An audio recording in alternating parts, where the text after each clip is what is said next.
Get your hands off that equipment before I call security. The words sliced through the emergency room like a scalpel through flesh. Dr. Kaden Voss didn't flinch. His hands continued their methodical preparation of the surgical tray, precisely as they had for the heart surgeries he'd performed in his career. Nurse Serena Hale stepped closer, her voice rising with each syllable. I said stop. Maintenance staff are not allowed to touch medical equipment. Kaden finally looked up, his dark eyes meeting her blue ones with the calm of someone who'd seen this script play out before, many times before. Have you ever been so completely misjudged that people couldn't see your expertise, even when it could save a life? What happened next would expose the deadly cost of assumptions and change this hospital forever. The clock on the emergency room wall ticked steadily. Kaden Voss had been awake for a typical Tuesday. His gray scrubs were wrinkled, his Nikes scuffed from miles of hospital corridors, and he carried no briefcase, no stethoscope around his neck, no visible markers of authority. Just a quiet black man in simple clothes, moving with purpose through the chaos of St. Augustine Medical Center's trauma wing. Excuse me, a woman's voice sharp with panic and privilege. Excuse me, you! Kaden turned. Valeria Blaine stood in the hallway, wearing a Chanel suit despite the ungodly hour. Her diamond tennis bracelet catching the fluorescent lights. Behind her, her husband Ronan, silver hair, Rolex, the unmistakable bearing of someone accustomed to being obeyed. My father is in critical condition, Valeria announced as if addressing a servant. Room 4, can you go clean it? It's absolutely filthy and we cannot have him in those conditions. Kaden's jaw tightened imperceptibly. Ma'am, I don't need excuses. I need it clean now. She thrust a $50 bill at him. There's more where that came from if you're thorough. But what Valeria didn't know was that the man she just tried to tip was about to become the only thing standing between her father and death. Dr. Nadia Foster appeared from around the corner, her surgical mask hanging around her neck, exhaustion evident in her eyes. Dr. Voss, we need you in OR immediately. Mr. Blaine's aorta is... She stopped short, seeing the confrontation. Valeria's face went white, then red. Did she just say doctor? Kaden pocketed the $50 bill smoothly. I'll donate this to our diversity training program, Mrs. Blaine.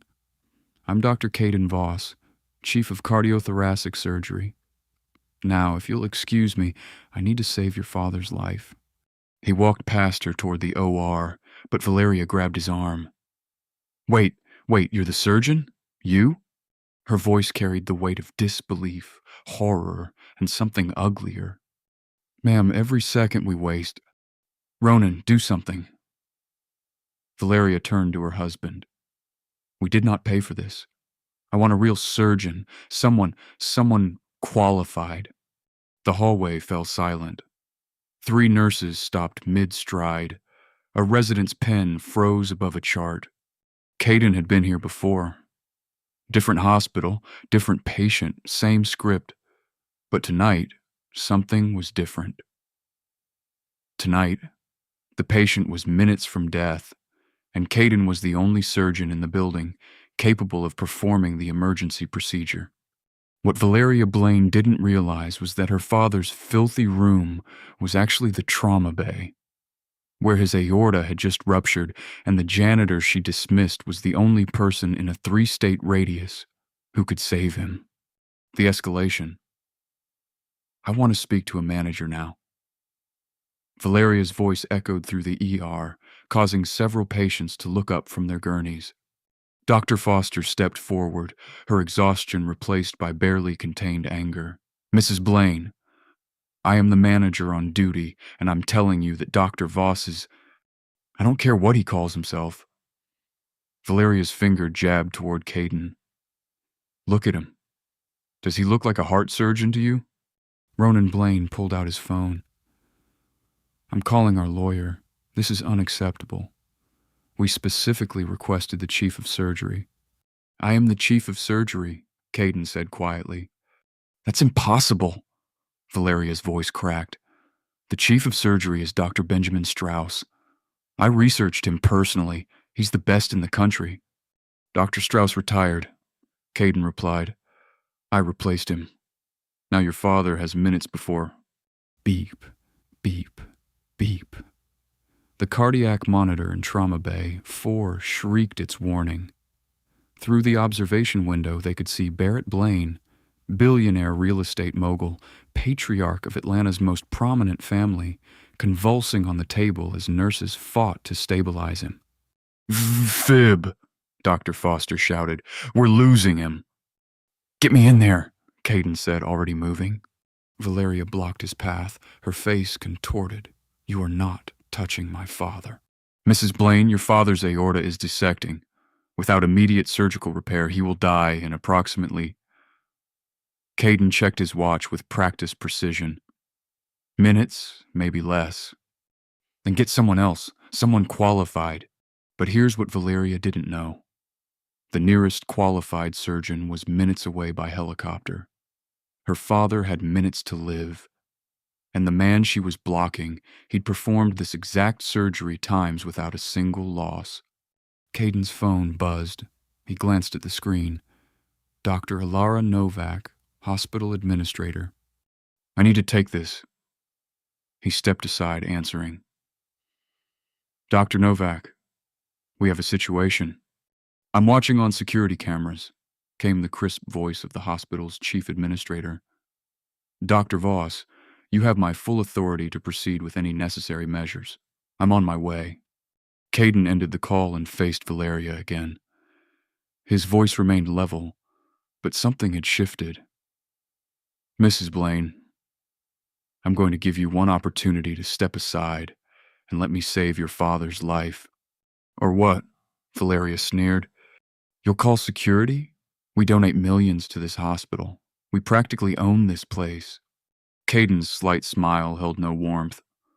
Actually, that's not quite accurate. Security to Trauma Bay 4. Serena Hale called into her radio. We need assistance with an aggressive family member. Aggressive? Ronan Blaine stepped forward, his face red. How dare you? Do you know who we are? 2 security guards appeared, both large men in Navy uniforms. The lead guard, Officer Ronan Novak, assessed the situation with the practiced eye of someone who'd seen everything. What's the situation, Dr. Voss? Novak asked, notably addressing Kaden, not the Blaines. Officer Novak, I need access to Trauma Bay 4 immediately to perform emergency surgery. This family member is preventing access. Dr. Voss? Valeria laughed, a harsh sound. Ronan, this is ridiculous. This man is obviously not a doctor. Look at him. Officer Novak's expression hardened. Ma'am, I've worked here. I know exactly who Dr. Voss is. Then you're in on this scam. Valeria's voice rose to near hysteria. I'm calling the police, the real police. This is medical malpractice, fraud, negligence. The irony was suffocating. While Valeria screamed about malpractice, her father's heart was literally tearing apart. The fraud she was reporting, he'd just been named one of the top cardiac surgeons in the world by the International Society of Cardiothoracic Surgeons. The breaking point. Beep. The continuous tone of a flat line cut through the chaos like a knife. Dr. Foster burst through the Trauma Bay doors. Dr. Voss, he's coding. We need you now. Kaden moved toward the doors, but Valeria grabbed his arm with surprising strength. I will sue you. I will sue this hospital. I will destroy Mrs. Blaine. Kaden's voice didn't rise, but everyone stopped. Your father is dead right now. At this moment, his heart has stopped beating. I can restart it. I can repair his aorta. I have done this exact procedure times with 100% survival rate, but I need to start or the brain damage becomes irreversible. He gently removed her hand from his arm. Now you can keep blocking me and let him die to prove your point about what I look like, or you can step aside and let me prove what I can do. The hallway held its breath. Dr. Foster's voice crackled over the intercom. Dr. Voss, his brain is... I'm coming. Kaden looked at Valeria one last time. Choose. Valeria stepped aside. Kaden burst through the trauma bay doors, moving with the fluid efficiency of someone who'd performed this dance hundreds of times. His hands flew across the crash cart, pulling equipment with precision. Charging to 200, he called out. Clear. The body on the table jumped, no response. 300, clear. Jump, still nothing. This is where most surgeons would give up. But Kaden Voss wasn't most surgeons. He'd learned his craft in war zones, in under-resourced community hospitals, in places where giving up meant death. And he'd never lost a patient yet. Open his chest, Kaden ordered. Now. Dr. Foster's eyes widened. Here? Without sterile? His brain has been without oxygen. We're out of time for protocols. Scalpel. The blade flashed silver under the lights.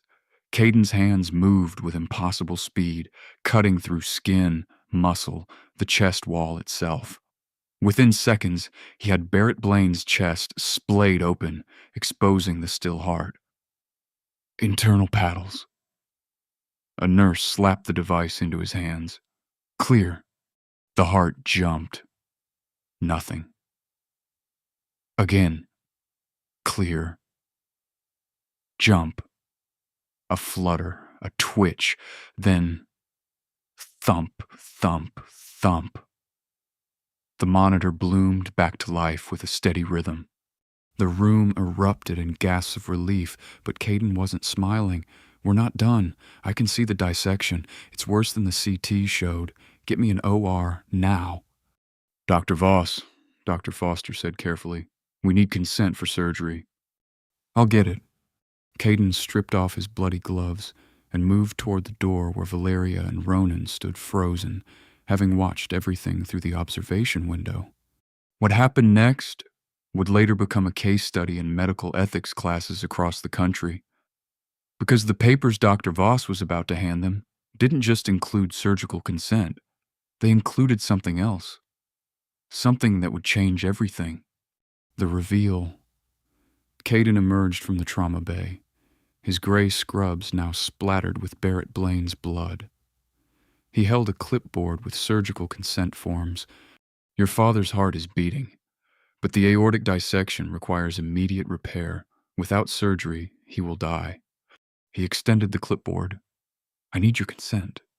Valeria stared at the blood on his scrubs, her father's blood, as if seeing Kaden for the first time. Will he survive? I've performed this surgery times. My success rate is 100%, but I need to start now. Why should we trust you? Ronan asked, but his voice had lost its aggressive edge. We don't even know you. Kaden pulled out his phone and handed it to Ronan. On the screen, Dr. Kaden Voss's faculty page from Johns Hopkins School of Medicine.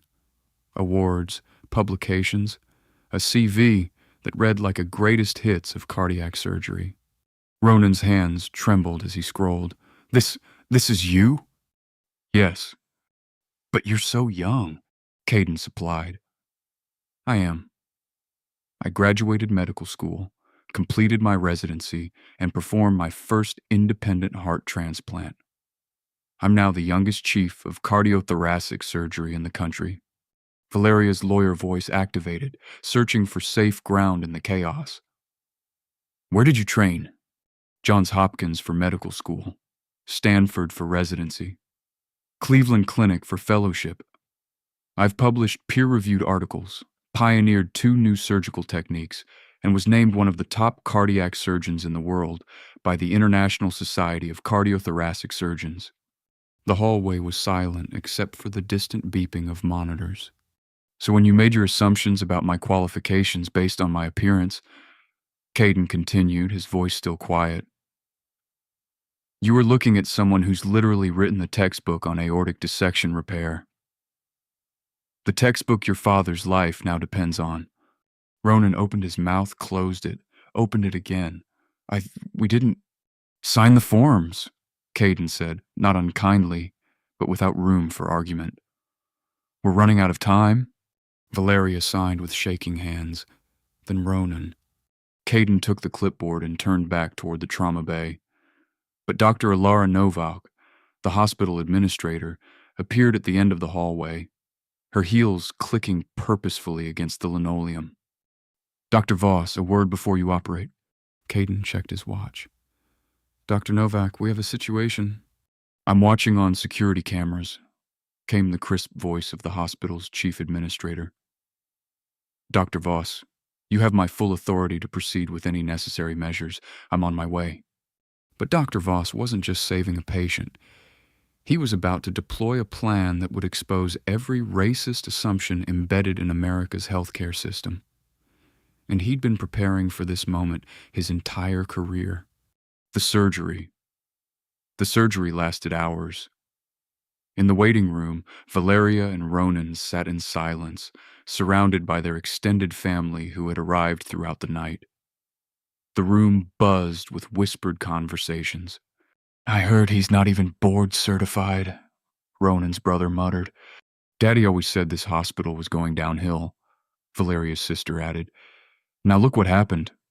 But Dr. Nadia Foster walked through the waiting room every hour, updating them on Barrett's stable vitals, his strong heart rhythm, the precision of Dr. Voss's repair.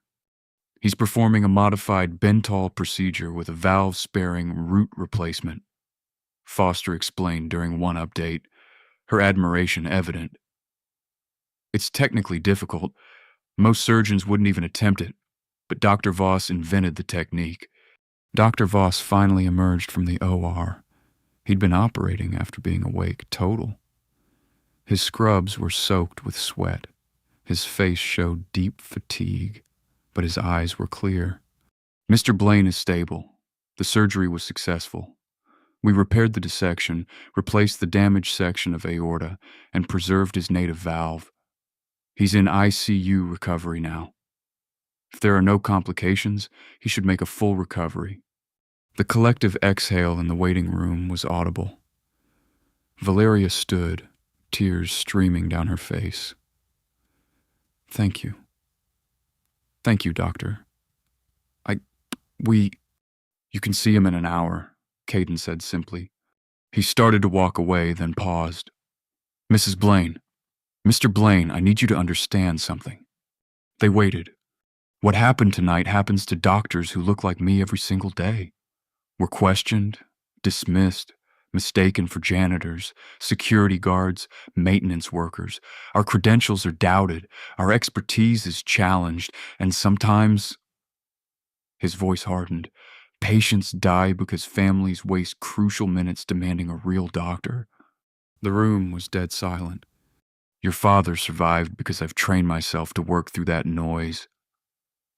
But I want you to think about all the other patients in other hospitals who might not be so lucky, whose black doctors, Latino doctors, Asian doctors, female doctors are blocked from providing care because someone made assumptions based on how they look. He met Valeria's eyes directly. I saved your father's life, not because of how I look, but because of what I know. Remember that. Kaden walked away. But Valeria and Ronan were about to learn something that would haunt them far worse than their assumptions about Dr. Voss. Something that would appear in every newspaper, every medical journal, every diversity training program in the country. Something they were about to discover in the most public way possible. The twist. The Blaines were called to Dr. Novak's office. We need to discuss what happened the night of your father's surgery, Novak began. The incident has raised serious concerns about implicit bias in patient safety. We're so sorry, Valeria rushed to say. We were wrong. We were stressed and... Let me finish. Novak interrupted. The hospital's board has reviewed the security footage and spoken with all staff present. We're implementing new mandatory training on implicit bias for all patient families. Ronan shifted uncomfortably. We'll do whatever is necessary. I'm glad to hear that. Novak pressed a button on her desk phone. Please send him in. The office door opened. Dr. Kaden Voss walked in, but he wasn't wearing scrubs. He wore a tailored navy suit, a crisp white shirt, and a tie. He looked like he'd stepped out of a boardroom, because he had. Behind him walked three other people, a lawyer, a PR consultant, and someone Valeria recognized with growing horror, the chair of St. Augustine Medical Center's board of directors.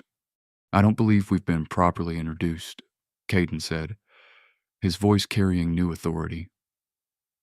"I'm Dr. Kaden Voss, chief of cardiothoracic surgery, as you know.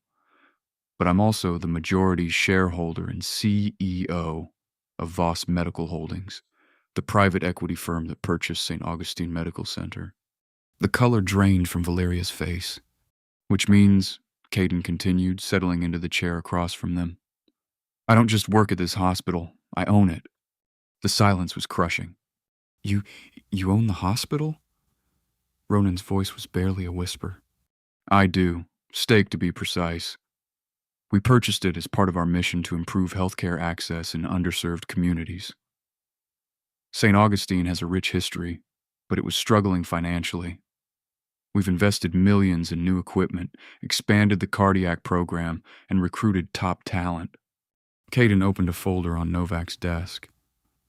"Now, let's discuss what happened." Valeria found her voice. "Dr. Voss, we were wrong. Completely wrong. We were stressed and scared, and we made horrible assumptions. We're truly, deeply sorry." "I appreciate that," Kaden said, "but apologies don't change systems, so here's what's going to happen." He slid a document across the desk. "This is the Voss Protocol, a comprehensive anti-bias training program that will become mandatory for all patients and families using private rooms and VIP services at this hospital. It includes education on implicit bias, the diversity of medical professionals, and the consequences of delaying care based on discriminatory assumptions." Ronan read the document, his face growing increasingly pale. "Yes. And it will be named after the incident involving your family so that every future patient understands exactly why these protections are necessary. You're going to publicize what happened." Valeria's voice cracked. "I'm going to use what happened to prevent it from happening again," Kaden corrected. "The American Medical Association has already requested permission to use the security footage as training material. CNN wants to do a feature story. The New England Journal of Medicine wants to publish a case study." He leaned forward. "Mr. and Mrs. Blaine, you made assumptions that could have killed your father. Those same assumptions put black healthcare workers at risk every single day. Some of them don't have my resources, my credentials, my ability to fight back. So yes, I'm going to make sure your story teaches others not to make the same mistakes." Valeria's tears flowed freely now. "Please, we'll do anything. Just please don't destroy us publicly." Kaden's expression softened slightly. "I'm not trying to destroy you. I'm trying to build something better. But I need you to understand the weight of what happened." He pulled out another document. "This is a victim impact statement from Nurse Hale. She describes being passed over for promotions, having her competence questioned, being mistaken for support staff despite wearing her credentials. It happens to her multiple times per week." Another document. "This is from Dr. Foster, who was told by a patient that they wanted a male doctor who speaks clear English despite the fact that she was born in Texas and graduated top of her class from Baylor." Another.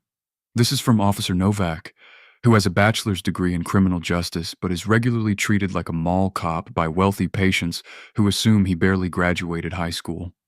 The documents piled up. Testimonials from dozens of staff members, each describing their own experiences with bias, prejudice, and discrimination from patients and families. "This isn't about you," Kaden said quietly. "This is bigger than you. But your incident was the final straw that gave me the platform to address it systemically. What the Blaines didn't know, what nobody knew yet, was that Dr. Voss had been documenting bias incidents at hospitals across the country. He'd built an entire organization dedicated to exposing and eliminating discrimination in healthcare. And their case was about to become the landmark example that would change medicine forever. The transformation. The Voss Protocol had been implemented at hospitals across the United States. The American Medical Association adopted it as recommended best practice. States passed legislation requiring similar training for all healthcare facilities. Barrett Blaine made a full recovery. On the day of his discharge, he asked to speak with Dr. Voss privately. "Doctor," Barrett said, his voice still weak but determined, "I want you to know that what my daughter and son-in-law did was inexcusable. But I also want you to know that it taught me something." "What's that, Mr. Blaine?" "I built my fortune in real estate, developed half the buildings in this city, and I just realized I've probably done to others what was done to you. Made assumptions, dismissed people, judged them by how they looked instead of what they could do." He reached for Kaden's hand. "I'm old, and I just learned a lesson I should have learned years ago. Thank you for saving my life, but more importantly, thank you for using what happened to me to help others." Kaden shook his hand. "Mr. Blaine, change is possible at any age. What matters is what you do with the lesson." Barrett smiled. "My foundation is donating to your healthcare equity initiatives, and I'm requiring all my companies to implement the Voss Protocol. Consider it my apology and my commitment." Outside the hospital, Valeria and Ronan waited by their car. When Kaden emerged, they approached hesitantly. "Dr. Voss," Valeria began, "I know you probably don't want to hear from us, but I needed to tell you something." Kaden waited. "I've spent months in therapy working on my implicit biases. I've volunteered at 3 community health clinics. I've listened to dozens of healthcare workers share their stories. And I finally understand," her voice cracked, "just how much damage my assumptions could have caused, not just to you, but to so many others." "We're trying to be better," Ronan added. "It's not enough, I know, but we're trying." Kaden studied them for a moment. "That's all any of us can do. Try to be better than we were yesterday. Good luck with your journey." As he walked to his car, Dr. Nadia Foster jogged up beside him. "Boss, Channel 7 wants to do a follow-up story. The New York Times is calling and—" She smiled. "Johns Hopkins wants to create the Voss Fellowship in Healthcare Equity. Full funding for minority medical students pursuing cardiac surgery." Kaden stopped walking. "The fellowship is happening. It's happening. They announced it this morning." For the first time in months, Kaden's professional mask cracked. A genuine smile spread across his face. Then it was all worth it. The legacy.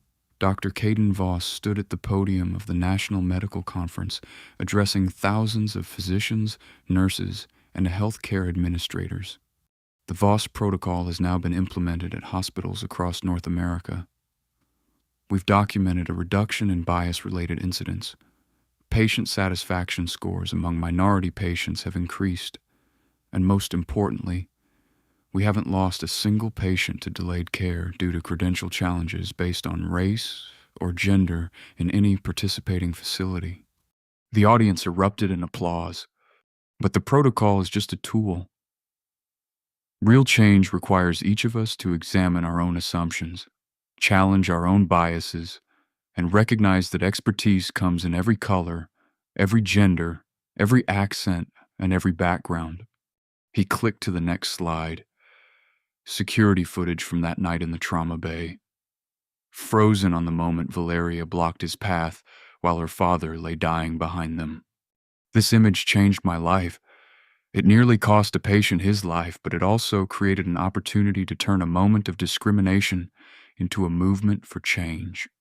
Kaden's voice grew stronger. "I'm not a victim. I'm a surgeon who happens to be black. I'm a hospital administrator who happens to be black.